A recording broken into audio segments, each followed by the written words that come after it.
Tasha Yar's team has been challenged to a friendly game of Parisi Squares by some of the maintenance personnel. Professor Terrence Epstein is the leading mind in cybernetics, and Riker asks for a bone.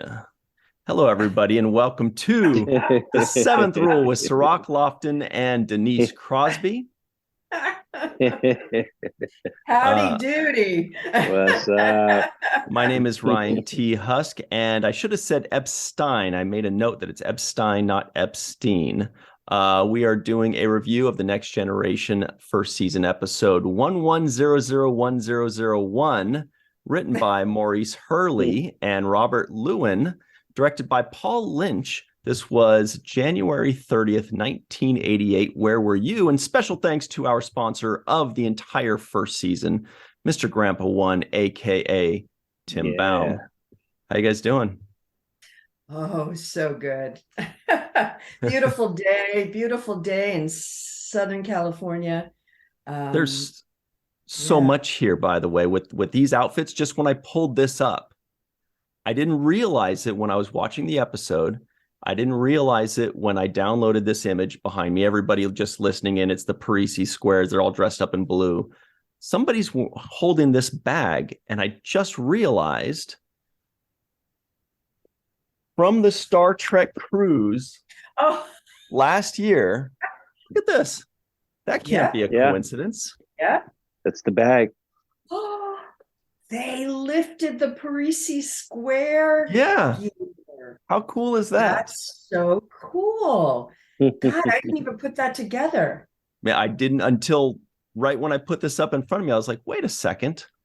And I ran over and grabbed that. So good on them. And by the way, Denise, you make this outfit look awesome. I can't wait to go find mine at my local hardware store or whatever. Man, I'm hoping that in some of these costume cons, costume contests at the cons, somebody does some Parisi Square gear, I don't think I've ever seen anybody. I haven't either. That would win.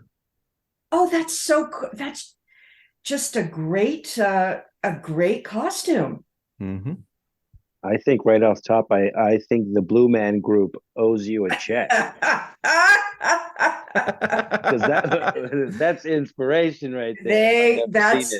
It's all coming together now. Where they got their look, their shtick. Yep. Okay, we need a costume contest where there's a group dressed up as Parisi Squares, and then there's a group cosplaying O'Brien and Bashir playing their version of racquetball. Oh, yeah. And Come on, then guys, get creative with these costumes. We need some, we need to get more obscure. The more obscure, the better. They're getting really good at that.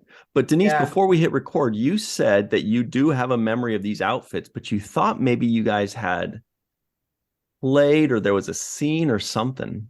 I don't know. I think it's probably wishful thinking. I created Parisi Square, the game in my head. And because I just don't think, I don't know, it seemed like we played, but I guess can you explain the rules and tell us how you play the game, Denise?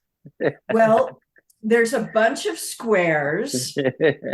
There's gotta be squares. And so far, so good. Okay. We each get a that matches square, up. and we got to get the other guy off his square.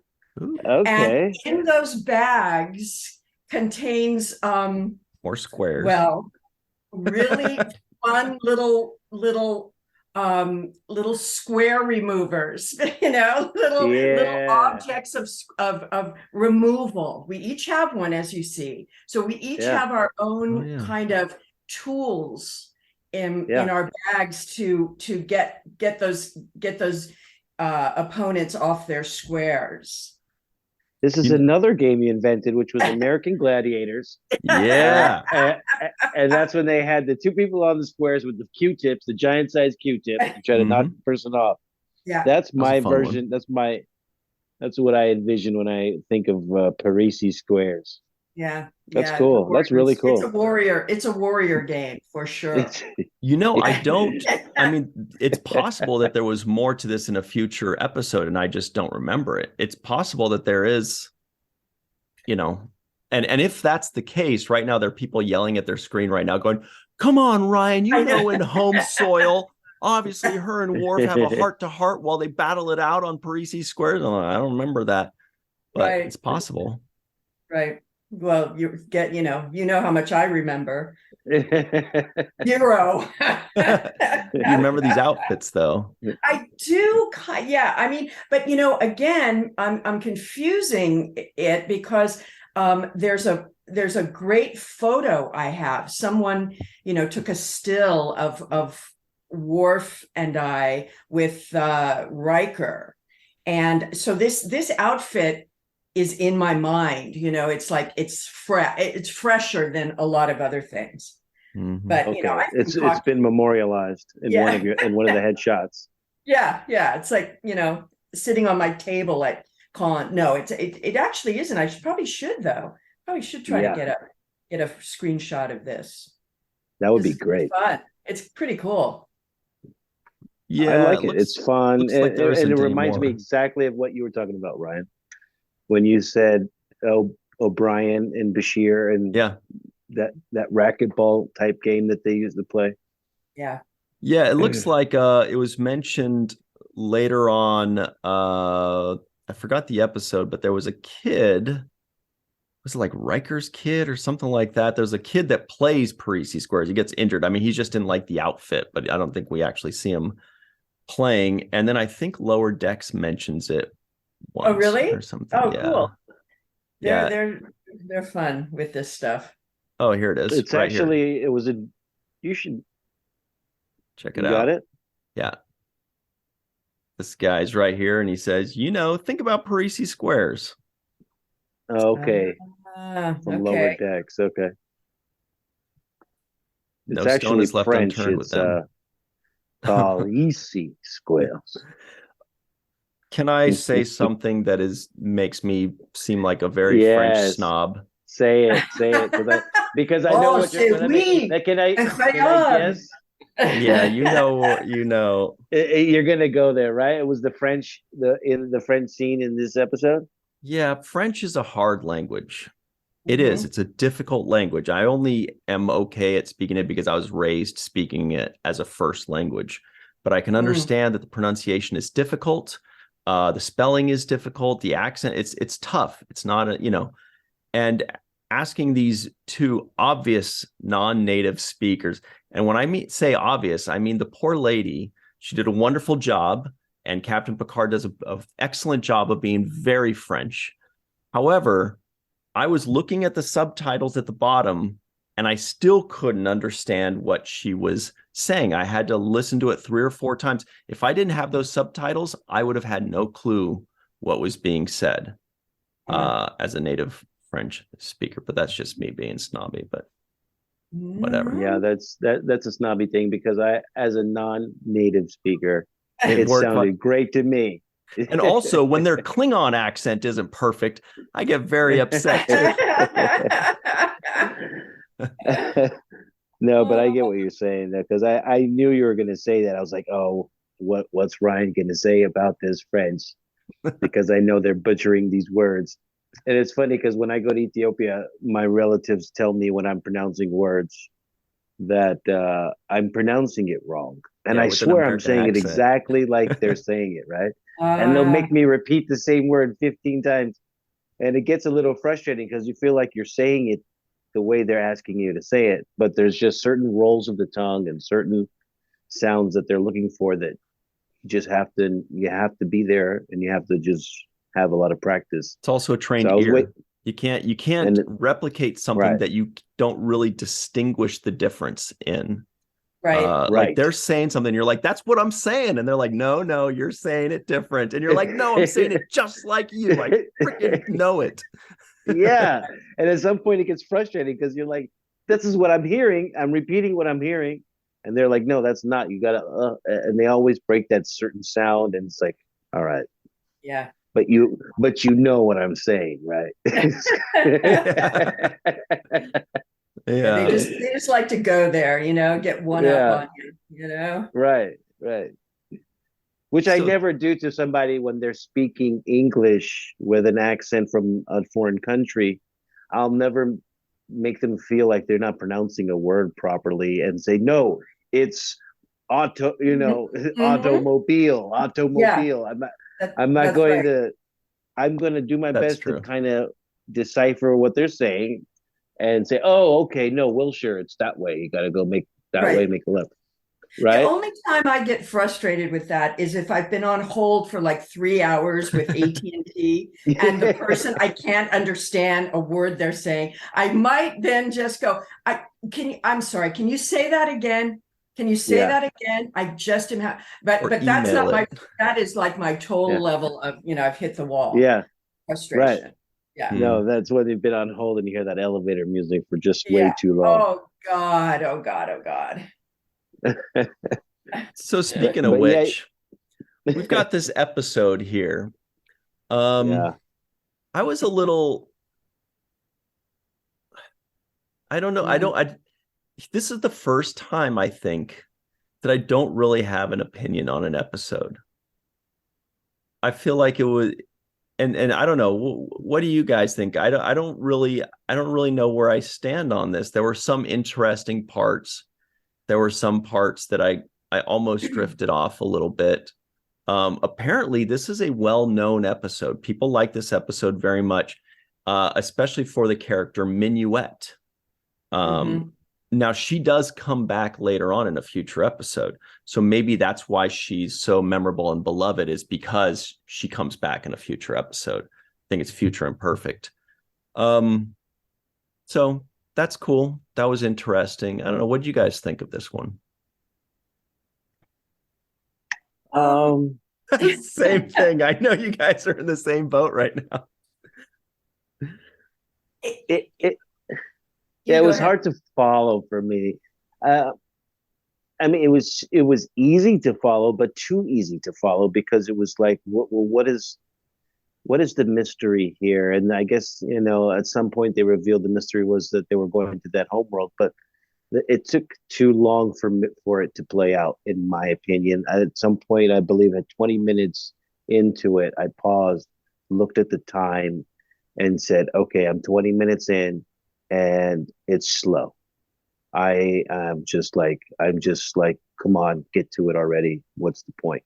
And so I didn't know what the point of the episode was damn near halfway through the episode, and that's where I feel like they were lacking. It could have gotten pushed along a lot further. There could have been an imminent danger to the people, like there was when they finally got to it and they evacuated the ship. All of that could have taken place earlier for me, and that would have raised the stakes a lot earlier. Besides me seeing this very slow, drawn out jazz scene and all of this stuff with this Minuet character, I wasn't buying it. I was like, come on already. So to me, it was just about pace, and the pace was off. Yeah. It's there's no subtleties here in this episode.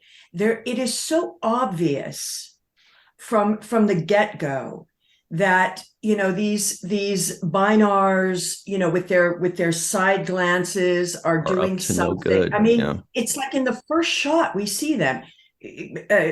Riker is suspicious, tells Wesley to keep an eye on them, which I find already a bit odd that Wesley is put in charge on the bridge. Again, it sets up this kind of Casanova thing with Riker going on. It's so funny for me to watch these. I didn't realize how much they are setting him up as this Romeo. This cad. We've seen this now a number of times where he's just, whether the shirt is open and she's rubbing his chest hair, and now he's got this going on, and and great, except I can't wrap my head around the relationship with Troy. what are we supposed to, where are we supposed to stand in this? They've established this connection early in some of these episodes. They're pining for each other. There's a history together. There's obviously, they've set up a romantic link with these two. But whenever we see him away from, she's not in this episode again, which is another interesting point I will make. Yeah, I wondered about that. And I thought maybe it's got to be because she would know that the Bynars are up to something, and then the whole episode doesn't work. Because I noticed that too. I was like, wait, there's no Troy. And so that's something I could think of. Episode we're seeing without her, and now it's so it's refreshing my memory, because I just assumed she was in every single episode. Everyone else is. So I don't know if it was contractual. I just can't imagine it not being at this point. But I'm just having difficulty sort of squaring with who Riker is in his personal kind of morality a little. We know he loves his work. We know he's good at his job. He's, loyal but it's just kind of, I don't know. It's troubling with this conflict with I don't know how I'm supposed to take the relationship at this point. Mm-hmm. I have to agree with you on that. I think that he is kind of playing a stereotypical kind of male character that they had in that time era. I remember that, the kind of the 70s, 80s male kind of Magnum PI type of, guy. And I think that's what he's playing a little bit. Mm-hmm. And the problem is it doesn't fit well for a consistency of character that we rely on and who we want to think of him as a good guy. But in this, he comes off kind of like a horny player. Well, and remember, this team behind this show right now are the same guys that were doing the original. Right. And that's why he's the Kirk. Yeah. And remember Kirk's whole, swagger and his thing with the ladies. So it's which is fine if he doesn't have Troy there. Right. Which exactly. Is literally right next to him half of the day. Right. They spend so much time together, so it's just awkward, and it's a little bit chauvinistic and cheesy. I was a little turned off by the whole, not the redhead. I need a girl, not a blondes or blondes and jazz seldom go together. It was very. I just thought it was chauvinistic. It was like, blondes and jazz don't go together. Okay. And then he's like, I don't want the redhead, something more sultry. And I just like the way he was being so superficial, actually. Yeah. And I thought that was a turnoff to me. I was just like, okay, Mr. Superficial, objectifying women. It just doesn't fit well, especially under the lens of today and how we've seen these kinds of roles change. It just seems so outdated. Absolutely. You nailed it. I couldn't agree more. Mm-hmm. Absolutely. So it becomes, it's like, ugh, I don't want to see this. Taken right now, watching this in 2023, it's like, oh man, doesn't, and again, and once, it's like repetitive. It's the same, whatever planet we're on or whatever holodeck we're going to, it's, can Riker get it on, Yeah. It's like, he's kind of like the Bashir character in early seasons of Deep Space Nine, except Bashir did not get that kind of luck. Whereas Riker he shows up and he's like, "Hey, who wants to hump me today, everybody?" I would just, and then the thing is, what makes him even more shallow is here you are now falling in love with this computer program when these real people that are in front of you, like Troi, you're not pursuing that love. Right. But you want to pursue the love of this fantasy in this moment of a program that you know is artificial. And so I just think it's weird and extremely shallow for his character. And it doesn't show him to be as macho and bravado. It actually shows him to be flawed and have a weakness to his character by being so susceptible to any hot chick that meets the profile of his horniness.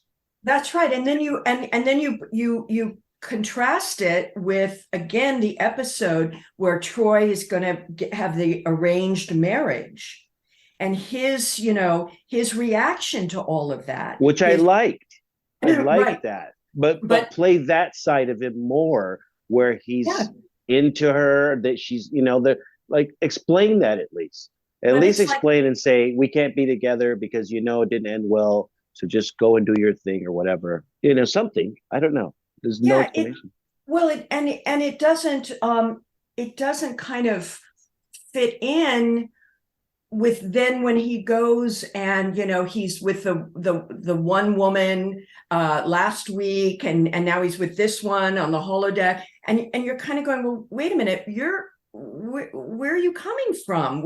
You have this kind of really extreme reaction with Troi, and we're really taken aback by it and hurt and vulnerable, and you felt like you had lost her. But here you are jumping in bed with a couple other women, so it's like, I just, I'm confused by this whole little side business that Riker's got going on. Wow. And how many seasons do you think it would take for him to start kind of like looking over at Yar, like looking behind him, being like, actually, like on the bridge, hey, what's up, Yar? Do you think? I'm kind of thinking these writers might have written that in, right? It might have been, who knows? And it's like, no. Commander, stay facing the front. Don't look at me that way. What if he breaks out the trombone? The bone? Well, if he breaks out the bone, there's so many things that we can negotiable. It's negotiable. Let me just say that. And that was funny that the black guy in this episode who was in the nightclub, he's like, yeah, man, the chicks dig you, man. That chick digs you. Like, I'm like, first of all, it would be nice if there were other chicks to choose from, and there's one person in. Well, that's kind of goes to Denise's point about there. I don't remember exactly the wording you used, but there's very little nuance where everything is very just on the nose. Wesley is the smartest guy ever, and that's it. They just tell you that that's what it is, or all the chicks dig you. Let us figure it out. Let us go. Oh, it seems like all the chicks, we're smart enough to figure it out. We can tell if all the chicks dig them. We don't need to be told. Yeah, all of the one chick. One. Yeah. My favorite line was "Don't quit your day job." Actually, that was my favorite line of the episode. I know that one guy. He was saying what was on my mind, which was this is corny. Right. Well, we've got to hop to our break, and there were a lot of things in this episode to me, and every episode I think that feel outdated. It's just going to be like that with hairdos, with writing, with outfits, but there was one thing that was the opposite, where I actually had to stop and make sure I was watching the correct episode, because I was like, there's no way this is 1988. This feels like 2000. Like, I literally stopped it to check and make sure. But we'll talk about that in just a moment. Stick around. We'll be right back on the seventh rule. Oh, hello there. How are you? Welcome back to the seventh rule with Denise Crosby and Cirroc Lofton. Hello. What luck. My name is Ryan T. Husk. Here are the trivioids of the week very quickly. The Enterprise is having a routine maintenance check at Starbase 7-4. The Binars language is almost binary code. Commander Riker has never been good at organizing his time off. Sorry, I was just thinking, I know a binary code joke. And I'll think of it. It just hit me. Just hit me when I was reading that. So I'll think of it in a second. Commander Riker has never been good at organizing his time off. Tasha Yar's team has been challenged to a friendly game of Parisi Squares by some of the maintenance personnel. Data is attempting to be creative. Dr. Beverly Crusher is gathering her notes. Professor Terrence Epstein is a leading mind in cybernetics. Riker asks for a bone. Blondes and jazz seldom go together for some reason. Captain Picard proves that third wheels still exist in the future. Ain't that the truth? It's been some time since Captain Picard has had the con. Yeah, Picard was like the biggest third wheel I've ever. I felt so uncomfortable for him. I'm like, why are you staying there? What are you doing, dude? I was thinking, why doesn't the computer generate some company for him? Yeah, I just couldn't. I didn't think that just was like, I couldn't figure that out. So here's the binary code joke I remember now, and it goes a little something like this. There are only 10 kinds of people in this world, those that understand binary code and those that don't. It's very funny. God. Anyway. Oh, that's funny. So, yeah, I don't know, but I just felt so uncomfortable for Picard that whole time. I kept thinking, okay, now he's going to leave. And every time they kept cut back and he's still there. And he's like, fascinating. The two of you are, he was almost like Data, and that he was just watching, boy, the two of you are coupling. You guys sure seem to be into each other. Wow, what a connection you guys. And at no point did he think, you know what? Actually, I want to leave you guys alone. Yeah. I'm going to get out of here. Yeah. Right. Weird. No, but you know what? Well, there was a reason for that. And that's because she was doing what Picard loves the most, which is stroking his ego. And she kept saying, oh, Riker he kept talking about you. He kept saying how wonderful you are. Oh, this thing wouldn't run if it wasn't for you. So if you stroke Picard's ego, he's not going anywhere. He's going to stay right there. He's going to plant himself, get some French fries and mayonnaise, and just hang out all night. Yep. Yeah, the little bit of French is all it took, you know? Yeah. That's true. That's probably true. She broke out the French. She started stroking the ego, and he was like, she was actually mesmerizing both of them at the same time. Actually, Riker stood over the back of her shoulder, like, see what I found? He's like kind of one of those. He was so proud. Aren't you impressed? You know, it was kind of funny the way he played that moment. But actually, the real quick, the thing that I was saying that made me feel like I had the wrong episode was right at the beginning when they were coming up to that starbase, and it looked so freaking good. That starbase exterior shot, first it just shows it from afar, which looked great, and then it shows them coming up close on it, and there's all the blinking lights and there's everything, and it's so big. And I was just like, wait, whoa, hang on a second. I was like, am I in the wrong season? Is this season 6 or 7? I swear I actually stopped it to make sure that this was right, because I was like, there's no way this was made in 1988 in those same cheap budgets that we've seen in a few episodes. So I think all of the little things that, were lacking in this episode, I think that it's because they just focused so hard on putting their entire budget and all of their attention into this. I thought it was shockingly good for 1988. I couldn't believe it. That starbase. Yeah, I love the people, walking through the walkway. Yeah. You could see them, it was a really good effect. Mm-hmm. Yeah, absolutely. I wrote down the same thing. I was like, wow, that's a big station. And I was also thinking this is plenty of ship porn for those of us out there that really love that ship Absolutely. porn. Mm-hmm. Yeah.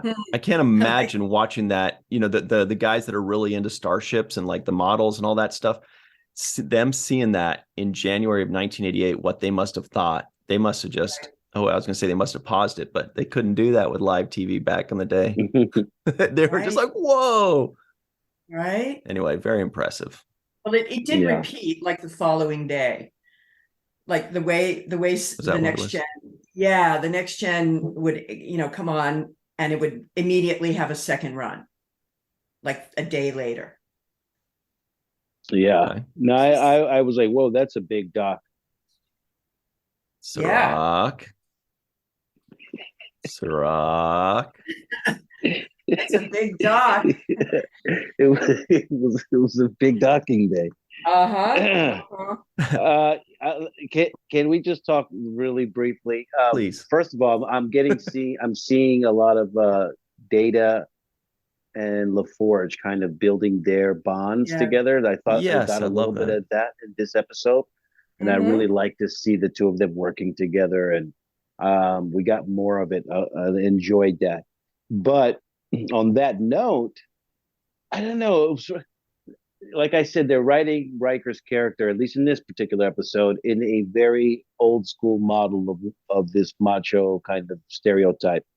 When he says a blind man teaching an android to paint, I was offended by that. I felt like that was a little rude. Like, I know that that's not how it was written and how he meant it, but that's how it comes off now, or maybe that's how it come off. But I felt the same thing. I was like, you don't have to be a dick about it, Riker. You could just say, oh, this is great. You guys work together. This is wonderful. You're calling him a blind man. It's like, I don't know the etiquette in that, but I felt the same. I don't think that's appropriate.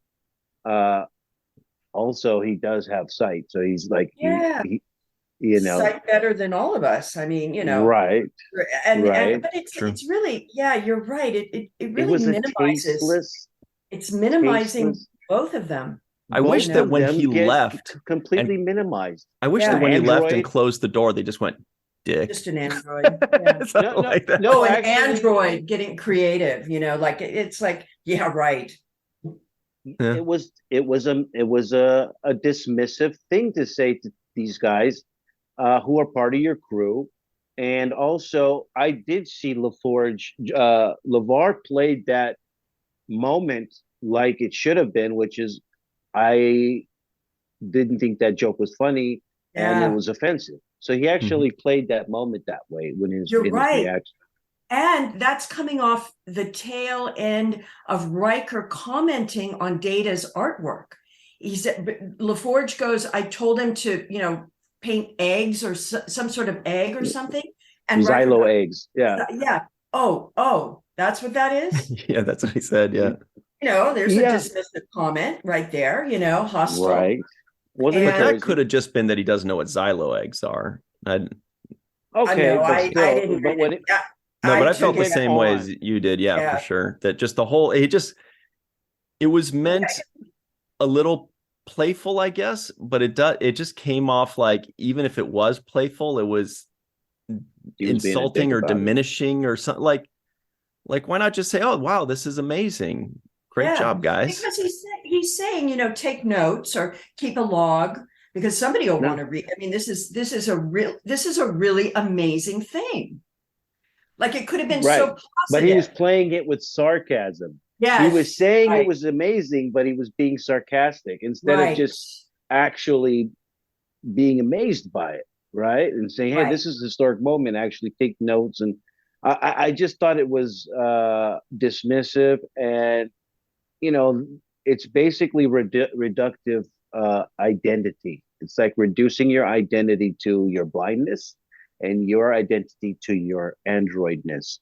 Right. And we know that these guys are way more than just defined by one term like that. And it's just really offensive to me. I did not like it. And I'm glad that LaForge kind of looked at him like, it kind of moved and turned his head towards Data And Data looks like, Data's like, all right, kind of one of those. I'm seeing that you're offended by it, so I think that was an offensive moment thing. But he doesn't go too far. There's no words there, so it's all me just reading into facial expressions. But maybe I don't know, Data's going, didn't play that well. Noted. I had no idea that Commander Riker said dumb shit sometimes.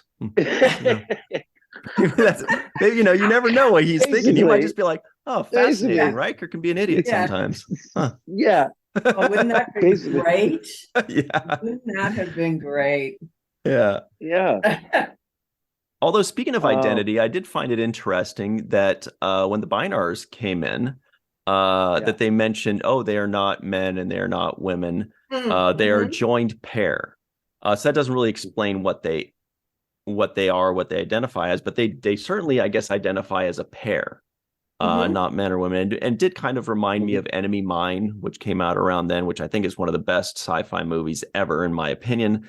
Really loved it. Dennis Quaid and Louis Gossett Jr., if I remember correctly. But anyway, that was cool. I think it's cool that, Star Trek always kind of explores these kinds of things, even out in the 80s, because why would we ever expect that every alien species out there would happen to look like us, have a male and a female, would, be within 6 inches of height? Oh no, this is the short alien. They're only 5'4". What if they're 2 inches? But anyway, so it's really cool that they would explore all of these differences, including genders.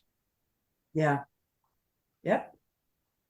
Yeah, I thought the same thing. I also thought that the idea behind the Bynars, what basically they are a group of people that are integrated with the computer system.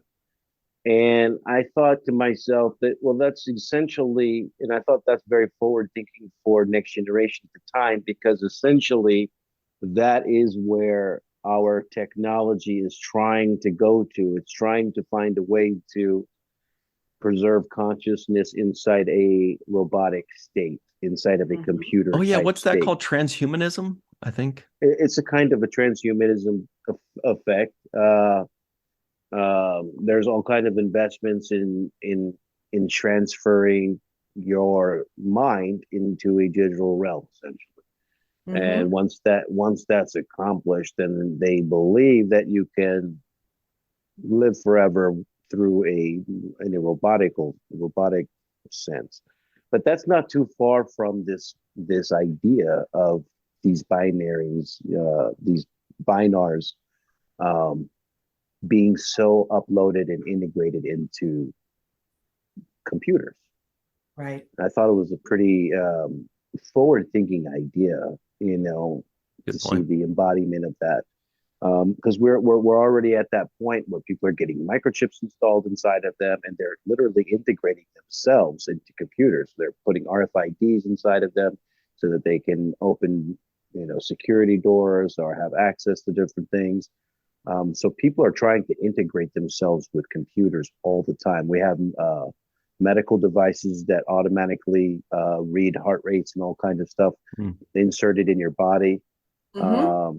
Yeah, there's a commercial running right now for, sleep apnea, that, they no longer have to wear that, CPAP machine, that people that have that they, right? I mean, God, and they just have a little, something's, embedded in them, and they have, it looks like a TV changer, control. They just go beep, it goes on, and it controls their sleep apnea.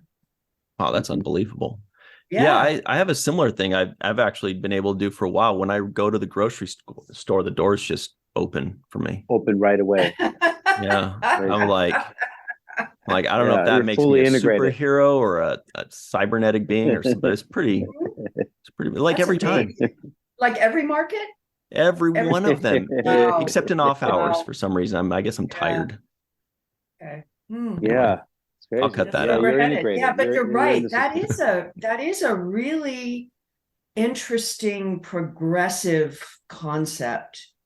Thinking about that and how, their whole life force was contingent on this, this computer up and running. I mean, it's kind of terrifying in a way that this too is what in many ways our whole system of operating, not personally, but our system of banking, of how we live is controlled this way. So it's just, this is God, Yeah, it's a very good concept about the way that our operating systems work to basically survival. And in this case, it was the Binars and their survival for their species. But like you mentioned, our operating system, we had the other day where all the flights were canceled because they couldn't get there was some kind of problem with the air traffic control and all of the data being processed. So they had to ground all the flights. So, I mean, if we were to suffer some kind of central processing or unit malfunction like they are, that means trains, flights. I mean, it means everywhere, everything's going to come to a halt until we find a way to get everything back up and running again. Or, go off track. I mean, you can, if people start hacking or whatever, we know what can happen. You can just rearrange stuff or I mean, again, that's what is what we're dealing with AI right now with if they go rogue, or they have those hallucinations that they have, and they start, we don't know what's real or what's true or what's false. Which is another thing that they brought up, which in this episode, which I liked, which is we have a fear of AI going rogue and doing what it wants to. In this instance, the Binars essentially went rogue and did what it wants to as well, because it was facing the decision of a yes or no. Will you help us? Yes or no? And the fear of the no made it just operate under its own volition and just hijack the situation. So what I'm saying is if that's our fear with AI, then AI too would not ask our opinion. It just hijack the situation in fear of our no. Right. Right. Yeah. That's a little scary. It's a little scary, but this episode has a lot of meat inside of it when you really think about the concepts that they were trying to put forth. I know it's a simple way, and it was, elementary in its own 1001 way, but it was also a lot of thought there for, just the integration of species with computers. The other thing I wanted to bring up was, Picard sometimes comes across very cynical. And the one thing that I thought that was cynical, in my opinion, is when he was talking about this Minuet character in the Holosuite program. And he says, doesn't love always begin that way, with the illusion more real than the woman? I was like, that's so... I wrestled with that cynical. Too. I was like, I guess I could see where he's going, but it takes me a few steps to... I'm like, I don't know. That line didn't need to be there. I'm not sure that, the truth of that, what is the truth of that? I mean, yes, you can project, when you first meet someone, you don't really know them, and you're falling in love, and it's this you can call it an illusion that perhaps you're creating or whatever, because you don't really know the full person yet. But you're right. That's a very cynical way of thinking, of even going to that place. Why even, it's really kind of inaccurate. I also feel like he could have just said it. I mean, you see the way you're explaining it, Denise, that's kind of how I took it as well. And I'm like, they could have said that in a nicer way. I don't mean necessarily a nicer way, but in a less cynical way, where he just says, oh, well, we all kind of project our own wishes onto something or something. And we're like, okay, that's a little bit easier to swallow than, talking about the illusion and the woman. I was just kind of like, that's such a rough way of wording that, I think. Yeah. Yeah. Or a comment about, how disingenuous, love can be, and minimizing the person in front of you. Again, that the illusion is stronger than the actual woman before you or man before you. And it's, I don't know that that's a message that, that has any real grounds, has really any merit to it. Yeah, but I also think that if Picard approaches life that way, then it is the telling to me about why he has had dysfunctional relationships. And he does seem to approach life that way. You're right. That's the way the character seems to be portrayed right now. Yeah, that's true. That is a good character reveal, because we don't know. I mean, he's not been married, right? Right. I don't get any sense of, a wife in the picture. The one time Beverly came close to him, he went. That's the best he's got. We know he doesn't like kids, Yeah. And seemingly the only real love of his life has been Mama. Remember when she appeared on the bridge? He's like a mama's boy, and it's interesting. Yeah, that does say a lot. There was another thing along those lines. I don't know if we have enough time to talk about it completely, but it was when Data said, hey, it's my fault this happened. And then I think maybe Geordi or Yar, somebody said, well, you can't be on the bridge all the time. And he said, yes, I can. And then I kind of thought about the moral implications of that. He's saying, hey, I could be on the bridge all the time. Literally, I'm a program, I'm a computer, who cares? And I feel like our natural reaction to that would be like, oh, but that's mean. That's immoral to force you to be on the bridge 24 hours a day. But is it?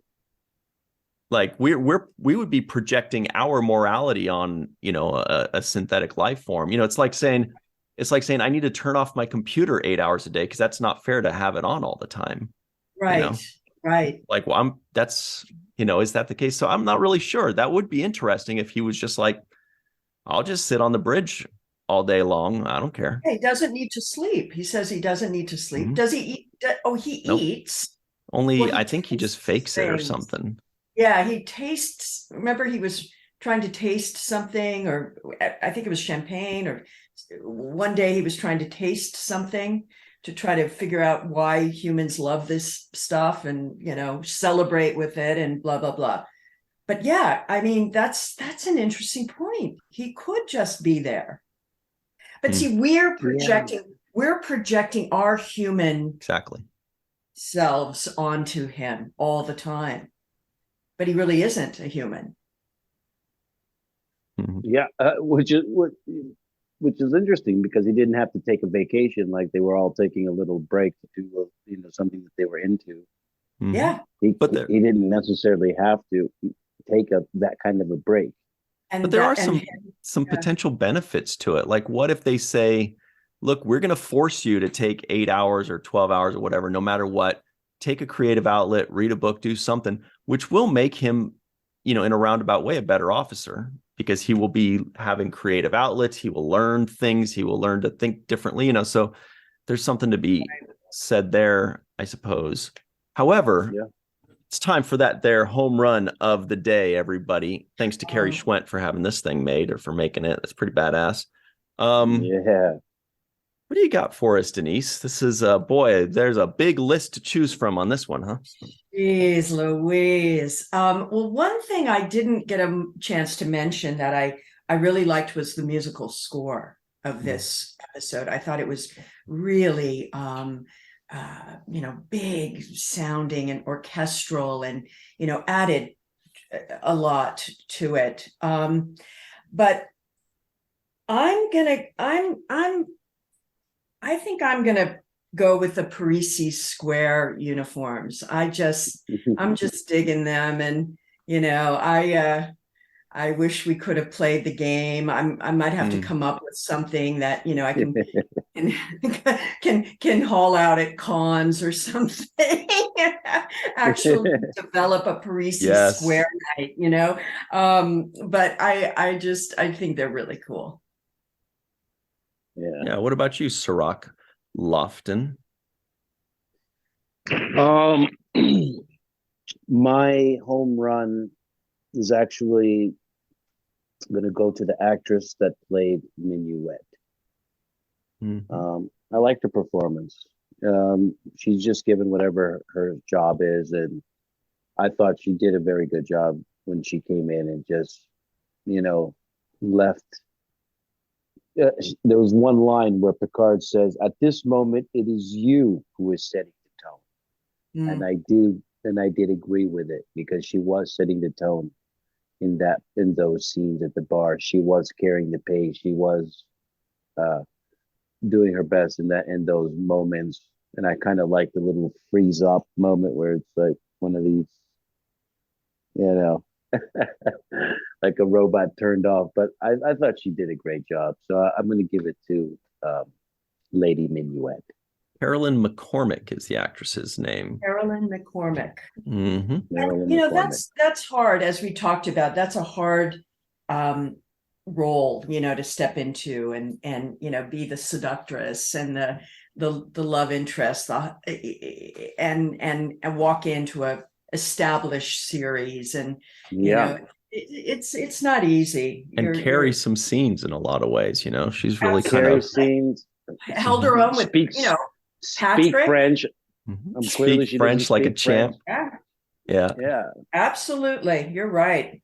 I give her credit. That's not an easy thing to do. Absolutely. Yeah, she's my honorable mention for that, just because how do you act like a computer program that kind of halfway doesn't know anything and kind of halfway knows everything? It's like a tough thing to play. It's probably got to be a tough thing for her to wrap her mind around, as an actor. How do I portray that? And I don't know if she had help from the director, or if she just went for it and the director said, looks good. But really, Parisi Squares and whoever designed the bags, because it just looks so cool. It's beautiful. And I was wondering, are the bags props department or wardrobe? It really feels like it's a gray area there. That's props. Yeah, it's props. Yeah. Okay. Yeah. Mm-hmm. Okay. Great. Well, let's give very special thanks. Let's give our props to a few people by the name of Homer Frizzell in Walter Koenig's former apartment complex in New York, Dr. Anne-Marie Siegel, Eve England out in Wales, Yvette Blackman, Tom, TJ, Jackson Bay out in Missouri, Bill Victor Arukin, Titus Moeller, Darlena Marie, Dr. Muhammad Noor, Tierney C. Diekman, Anna Post, Anil O. Palat, Joe Balsarati, Mike Gu, DQ, Neil Akasaka, Justine Norton Kurtzen, Dr. Stephanie Baker, Carrie Schwent, Faith Howell, Edward Foltz, live from Tokyo, sometimes she's traveling around, Matt Boardman, Chris McGee, Justin Weir, Jake Barrett, Jane Jorgensen, Henry Unger, Allison Leach Hyde, Jed Thompson, Luther Haynes Jr., Dr. Courtney Lewis, Beth Ernest, and of course, Dr. Susan V. Gruner and Jason Oken. All right, everybody, stick around. We've got the free-for-all next. It's going to be wild. We'll be right back on The Seventh Rule. Yeah. Hello, everybody. Welcome back to The Seventh Rule. This is the free-for-all. A lot of people are here, and it's going to be so much fun. Melissa Longo is here. Hi. Wearing a very red shirt. Yes, because And red of lips. Minuet. Excellent. Allison is here. She's got her looks like an Abyssinian kiosk shirt. Pretty awesome. Cisco Look kid. at that. Gorgeous. Jason's here as well with his poster of the week. Homer Freezy is out in not a Jeffrey's tube, just a hallway. Justin Weir is back wearing his favorite It's a Jake shirt. It's a Jake. Matt Boardman looks like he's got a USS Titan shirt on. That's pretty cool. Carrie Schwent doesn't like baseball. It's a visual joke for everybody listening in. She's got a huge Cubs shirt. Jed Thompson has finally returned. What luck. Dr. Susan B. Gruner's got the Bynars in her background, and the Dark Lord, Chris McGee, is here to drop some knowledge. Oh, and Sue's got a Chet Pack shirt. Very nice. All right. Hot seat time. Jake Sisko guesses the IMDb score. Yeah. I'm going to go with a Now remember, 6.3. 6.3. Now remember, last week, Angel 1 was a 5.7. Yeah. And this week, I didn't rate it that low. That's why I was thinking this might be worse, but I don't know. 6.2. Let me downgrade that a notch. 6.2. Anybody else have any guesses that doesn't know? 6.8. I'm going to steal a 6.3. Yeah. 7.2. Yeah, I was going to say, 7. Anybody say $1? No. Homer. All right. The says correct $1. answer is Mark Eaton's height in on the That's Utah pretty Jazz. tall. Remember? Wow. 7'4". Oh, good. Or was he Awesome. 7'3"? Nice. Wow. Really? It's the Parisi Square outfit. Yes. I would That totally shot cosplay it that. Did you guys notice that went on the cruise last year? Yeah. Oh, wow. That's awesome. Yeah. I Right? never opened mine, but yeah, I thought those looked familiar. All right, Melissa Longo. Oh, no Yeah. names today that I could hear. Melissa Longo, what's up? How are you? Hi. What'd you feel about this episode? I'm good. I actually really liked this episode. and judging by Sir Ross, not so much. But I really like this episode. Specifically, well, I really like Minuet, but specifically because of the Bynar, because I think they're so fascinating. This is the first time to me it felt like we were dealing with an actual alien species rather than, aliens that look like more humans. And I liked that they had a different way they carried themselves and the different way of communication. And I think all of the actors that portrayed them did so well of working off of each other during the dialogue parts. And I want to go to Bynar to see what it's like and see what it's like to see these beings walk in pairs and how they operate on a day-to-day basis. And maybe it's just me, but from this episode, I got the feeling that the Bynar were the first to fish around, for the creators to fish around pre-Borg, of the idea of combining organic species and beings with computers and as such, and like big collective mainframes, and playing with that idea. And to me it worked. There were a few issues that I had with it. Specifically bone. I don't know why the computer would automatically know what a trombone is by Riker saying, and for me, a bone. And then Troy being absent again. I don't know why that she is always missing. So, but the rest, I'll leave for later. We'll have to But ask yeah. Marina one of these days. Mhm. Find out. We'll corner her at Star Trek Las Vegas and be like, we have a question. No, they don't bring her in. They won't fly her in from England. What? Rude. Huh. Better. We'll be upset. We have questions. Well, Allison Leach Hyde is also here. She has questions, but more than that, she's got answers. How are you? What do you think of this episode? I'm getting better. My voice is a little stronger today. So yay. What do I think of this episode? It's a fine episode. It's entertaining. The stakes aren't too high because, we think they're high, but then they go down really, really fast. What I liked about this episode is it felt like it's the first time Wesley was given a duty that made sense for his rank.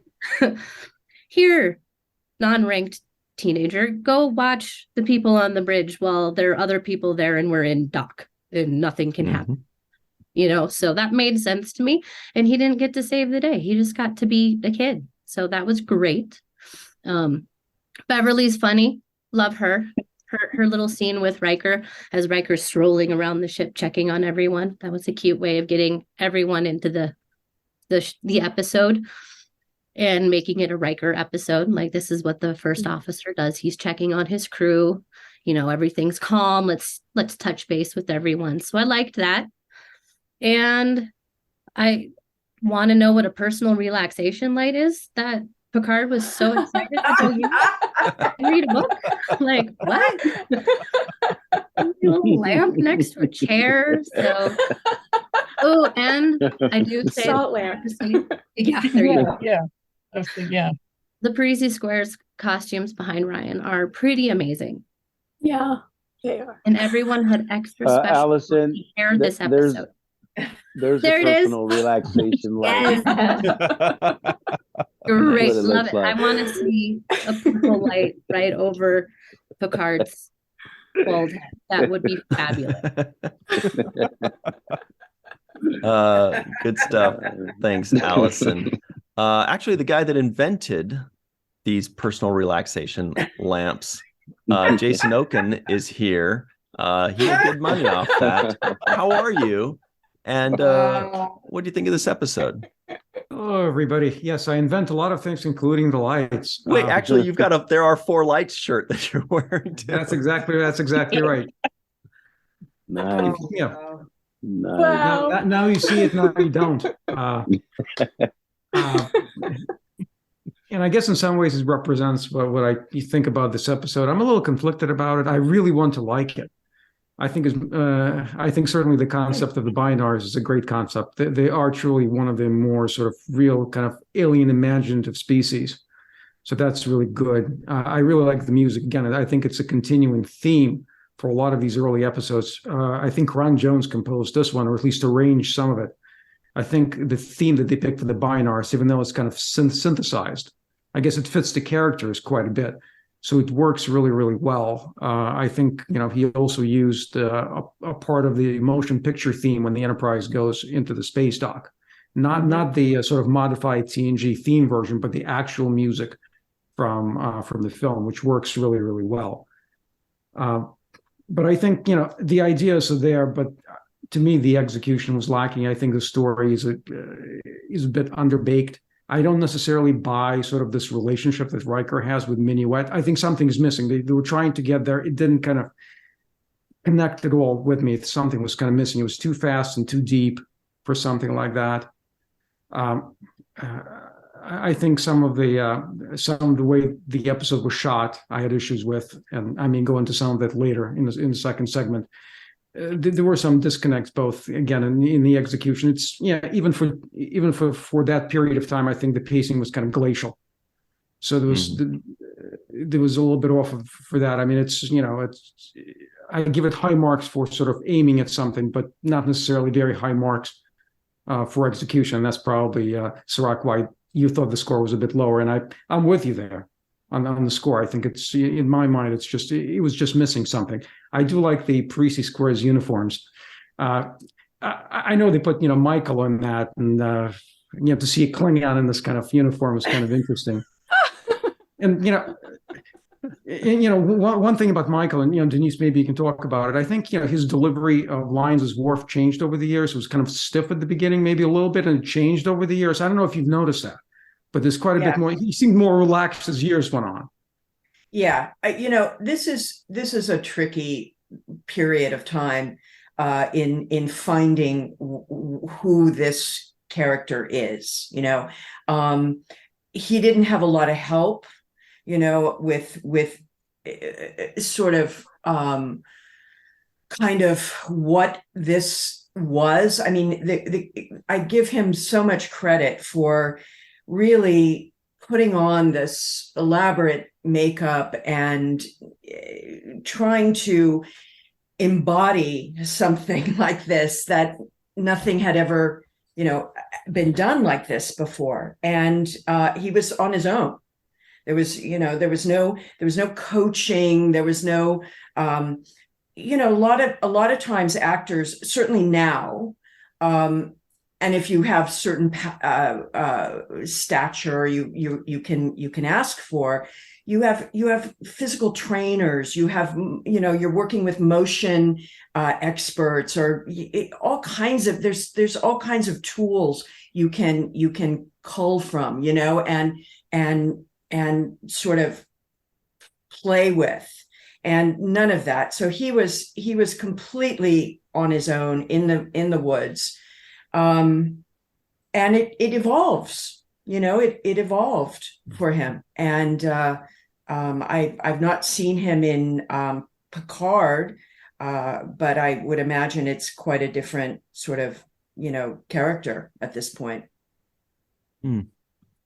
Great stuff. Yeah. Good old Worf. We love him.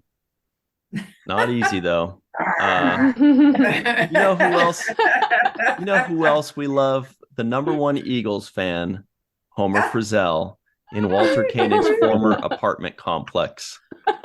It's just a building. Just one building. Yes, I don't know. I think Denise is also a big Eagles fan, and I wouldn't lay claim to it. It's all of us in it together. But yes.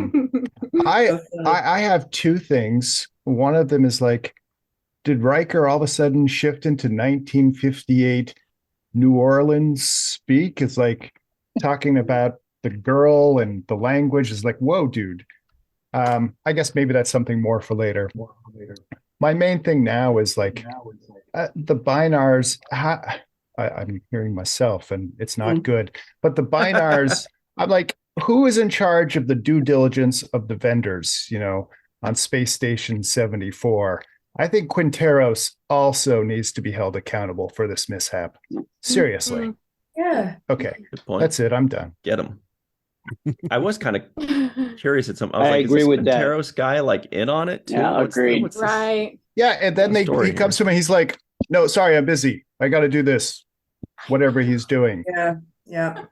But my thing is, like, the Bynars, although there may be friends of Starfleet, are not in Starfleet. I didn't see an insignia on their uniforms. So since when does any military let a non-military personnel work on their equipment? Yeah. Can you imagine me going to the Navy? Sea Crusher Wesley. Watching. Right? I'm just Wesley like, don't you have to be Crusher. part of the Federation, work on the Federation computer, or was it outside contractor? Yeah, there'd be secrets and stuff. Well, all of a sudden we're going to add two more credentials. Bynars to the mix.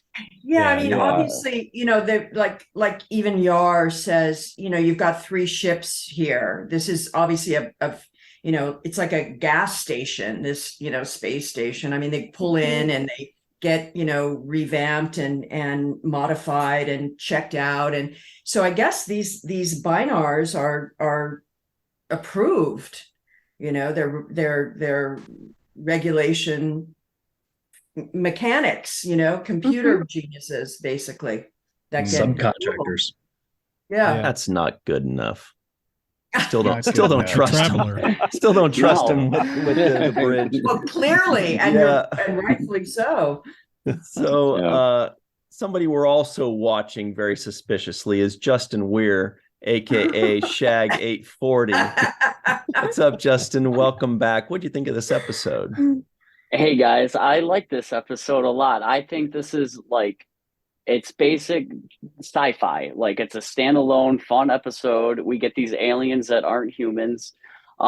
Looking up this episode, I discovered that they originally intended this to be the episode before the episode The Big Goodbye.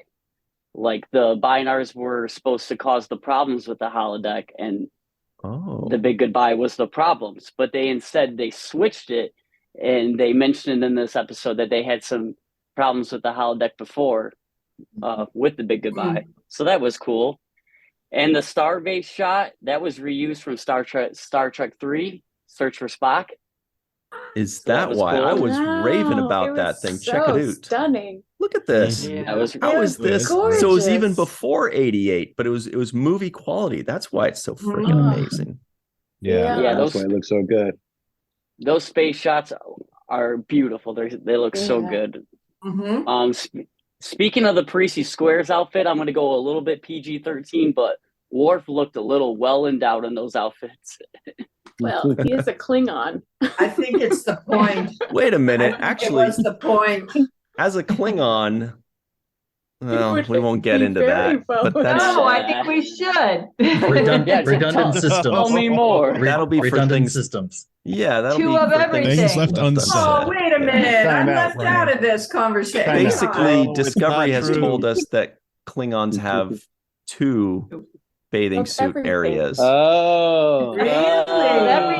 Everything. So Of bad. everything, Wow. including Lots of that. redundancies. Yes. So Are they is it he's rich? awaiting inspiration. Just Homer just left the building. He's got to take a cold shower. In the words of Ryan, easy. Yeah. Easy. Battle. Oh my god. Where's the no Homer background? No. Well, Wow. Matt Boardman, I know. would you do us the honor of saving this conversation? No. Man. Good Don't. luck. That's a tall order. I like this episode. This is another one of my favorites from the first season. Star Trek has introduced me to a lot of things. Vic Fontaine was the inspiration for me going out and buying my first Frank Sinatra CD. And and Riker's love of jazz music. I think this is the first time we got to see that he plays the trombone and he likes jazz music. I don't know. I love the music in this episode. I mean, Ron Jones did the score, but just a couple of fun references from this.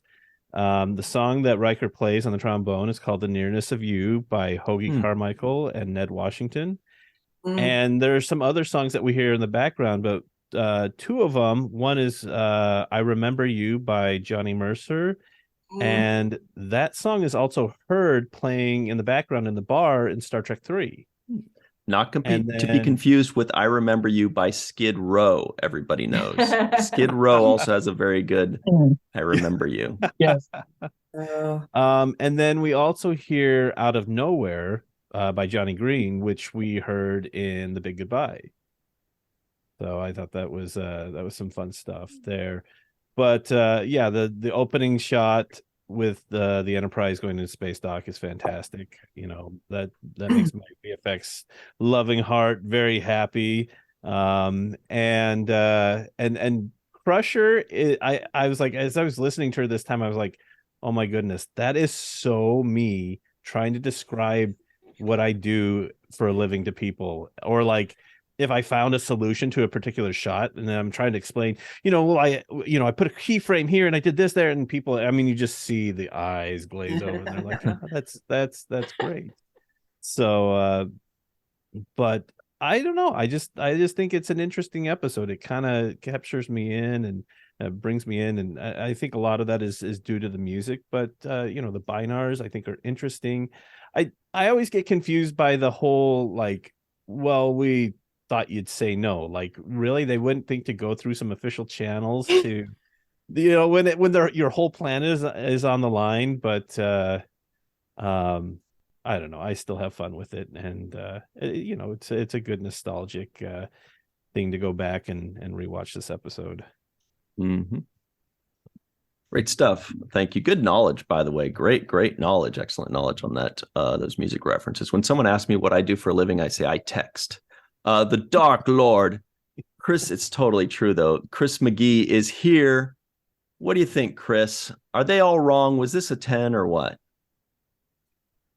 Let's split the difference. Call it an 8, maybe 8.5. No, I noticed also the turning on the personal relaxation lamp, and the first thing that immediately popped into my mind was one of those Himalayan salt lamps that you can buy, thinking, well, yeah, maybe that would be relaxing. I don't know. I've never tried one before.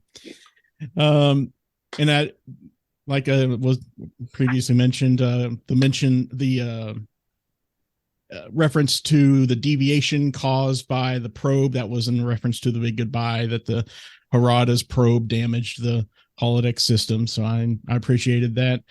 And then on this week's episode of What Is That Prop, I noticed there was a lovely thing that I used to own. Actually, it was a kind of an early attempt at a binaural microphone that the Bynars use when they're working on the holodeck systems. I had one of those devices. I can't tell you where I got it or what brand or anything like that, but each of those little heads was for the left and right stereo microphones. I thought it was cool, wonderful that they repurposed it as just some sort of generic diagnostic device there. And yeah, as you mentioned, no NAMs that I caught, but the phrase or word of the episode, you know it was coming. What's a knockout like you doing in a computer generated gin joint like this? Yeah. Second time he said it too, I was like, it still doesn't work on me, but good stuff. Chris McGee nailed it. Excellent as always. Dr. Susan V. Gruner is here. She's got, you know, what's that song with flowers in her hair, like that 70s song, but she's got with blue in her hair, or purplish indigo. How are you today? I'm great. I like this episode. Does it have some issues? Yes, but overall, I thought it was pretty cool. I love the details, and I can't do a screen capture with my computer, so I just take pictures. But did you notice the Bynars, how they match? Look at their outfits. Yeah. They become one. All of them. Can you see? Yep. And if you look at the one behind Melissa, it's a different way, a different collar line, but they go together. The little units on the same side. I just love that detail. And I thought the plot was kind of cool, very sci-fi. And I thought Commander Quinteros, is that how the name is pronounced? I thought he was like a double for Patrick Stewart. Yeah, with the goatee. It was Mirror Universe Picard because he just had the goatee. But I'll save the rest of what I have to say for what's left unsaid. Awesome. But yeah, I liked it. I don't give it a 10, but I think an 8 point something, definitely. Wow. All right, Jed Thompson. What's up? How are you? Let him have it. Why is this a 4? 4 out of 4 stars, you mean? Yeah. I like this episode a lot for a lot of the reasons obviously you said, and I've got a lot of things 4 left unsaid, a lot of some nitpicks, et cetera, but I want to get into Star Trek and the social side of things here for a moment, because I'm going to ask Denise a real quick question. I promise it's quick. And, you know, when you have the Bynars with one gender, which is a third gender for binary people and there are non-binary people out there in the world. And as we've all come to know as a society over the last few years and has come into Star Trek much more frequently recently, this is something that was not seen. You could do it with the aliens easily because they're alien in the 80s and even not in the 90s.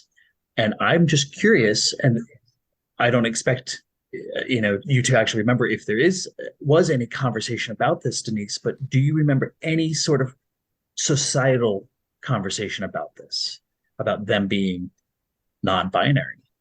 Like within on the set, or yeah, if you aired, or I mean, again, it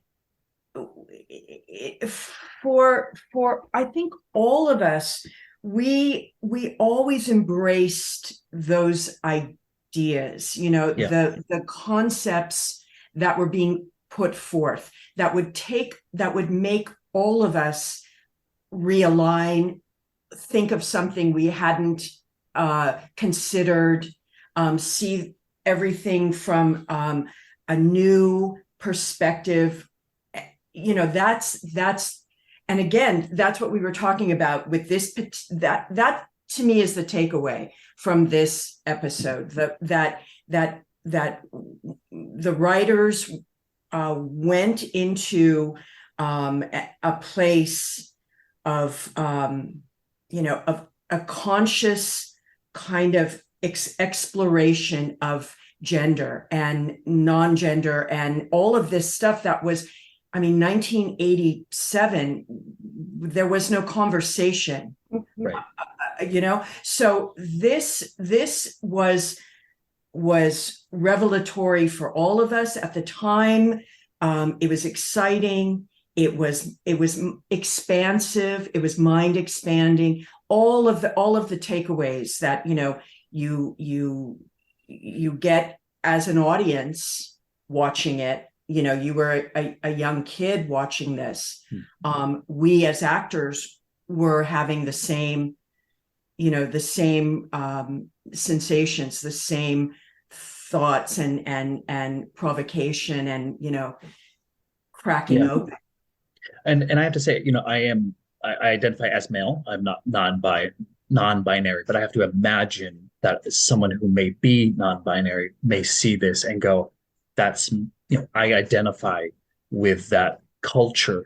And, it may not be presented as human, but there's that. And that is important. Absolutely. My God, to be part of anything, in this way, is extraordinary. It's so much bigger than, my part in a TV show. And Star Trek continues to remind me of that, over the years. When I watch a show like this after 36 years, having not seen it, and go, wow, not only were we talking about the Bynars and presenting the Bynars without commenting, by the way, there's no comment. There's no, none of the crew is like going, oh, wow, well, what are, how do we react to them? And what do we call them? Or, what we're kind of going through right now as a, culture, society. But, we're also talking about a species that is integrated with a computer, which we're talking about now as well. And so, that's the coolest thing about Star Trek is this stuff. And, that's why you guys all love it. And, why I get excited about it when I watch it now, and go, God, yes, thank you for reminding me, that and sharing this with me and pointing this out to me, because when I was in it, when you're in it, you're a little too close. Unless it's really standing out as something, but you're just kind of trying to get through the day, man. Memorize your lines, shoot the damn thing and go home. And you're so. But now it's been so fascinating. 36 years out, watching this for the first time again, and going, wow, I can share with you in this, these ideas that are being talked about, presented. Agreed. Great stuff.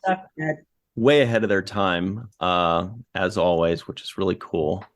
Thanks very much, Jed. Carrie Schwent is also way ahead of her time. That's why she's wearing a baseball shirt when everybody knows the season doesn't start for another few days. Actually, it will have when they hear this. Maybe you're right. Carrie, what do you think of this episode? This one is fun. I enjoy like Melissa. I enjoyed Minuet very much. I've loved that actress going back to her days on Law and Order. She's got one of those just great voices you could listen to for hours. And Picard at the end when he's sitting at the con and he's thinking with his fingers, trying to remember which buttons to push. I do that all the time. All my time in retail, when I'm looking for a button, my fingers are just going. And Data, when he's trying to paint, standing there getting inspiration, that sort of look on his face is what I imagine my face looks like when I'm coming up with my haikus and the limericks. And I've got a bunch of little things, but I'll do the limerick and we'll save the rest for later. But I think this limerick is probably one of the best ones I've ever done. So here we go. 110101 010101 1010 111010 00101. I think you're right. Carrie. Yes, and I will have a translation of that. Bravo. Yes. Wow. Genius. We need a website. That must have took a lot of time. So very proud of myself, and I Poetry came right up with there. that one. That's It's probably poetry. my best one ever. You have to decode that and see what it is in binary code. You actually wrote it on your I've got the background. translation right here, and I'll do that in the things left unsaid. That was classic. Wow, if you really did have a translation for it, that would be a deep cut. That would be pretty impressive. DoorDash order. No way that into that. All right. Well, I think that's about it for us. But Denise and Sirach, do you guys have any final thoughts before we 1100010? Well, I'm headed over to the Parks and Rec because I want to start a Parisi Square night. And for only one reason, because I want to wear that outfit again. Of course, some altercations at this point, but nothing a good pair of Spanx can't fix. You guys are just so much fun. It was really fun watching this episode. Again, I love the Bynars, and I love the introduction of this idea and this race and this species. And my hat's off to the writers who in their soul, in their imagination, in their heart, they found this to write about. And all good. This episode really, there's some things I struggle with. The whole Riker as a Casanova is getting kind of Oh, don't worry. That'll pass real soon. Just give it like 7 more seasons. I don't get, whenever Troy's not in the episode, the guy, goes to the holodeck and, he's a bit of a cat at this point. I'm sorry. But that being said, I love the integration with the computer, with the Bynars, and everything about them, and these concepts that are being introduced in this episode are really kind of deep and rich. Yeah, my last comments are a little bit lighthearted. The first one is that when the Bynars were talking in their little 4-man group, I thought of the Minions when they have that little language. It just reminded me of how the Minions they have that little language they talk at. So that was one little cool little moment for me. I was like, hey, that's the original Minion conversation. Speaking of which, by the way, real quick, in French, mignon just means cute. That's all it is. Okay. It just means cute. So I think that's where they got, They like are. a minion is a little. They're so cute. Yeah, they are cute.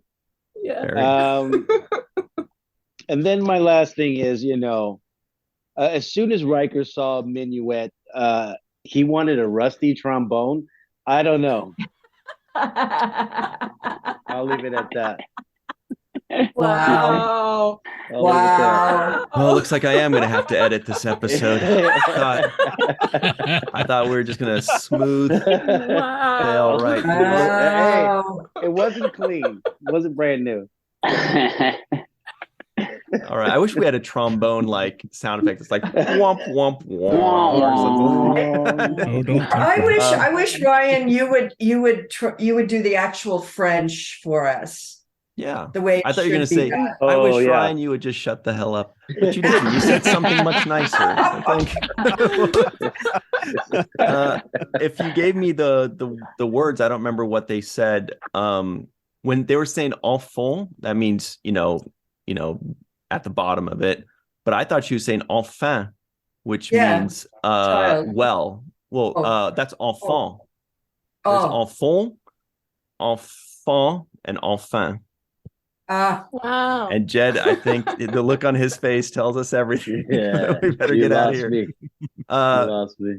Anyway, we'll see y'all next time, everybody. Thank you to Melissa, Allison, Jason, Homer, Justin, Matt, Carrie, Jed, Sue, and the Dark One, Chris McGee. For myself, Denise Sirach, and Mr. Aaron Eisenberg, and the Bynars. Thank you all for joining us. We'll see you next time. Until then, always remember the 7th rule.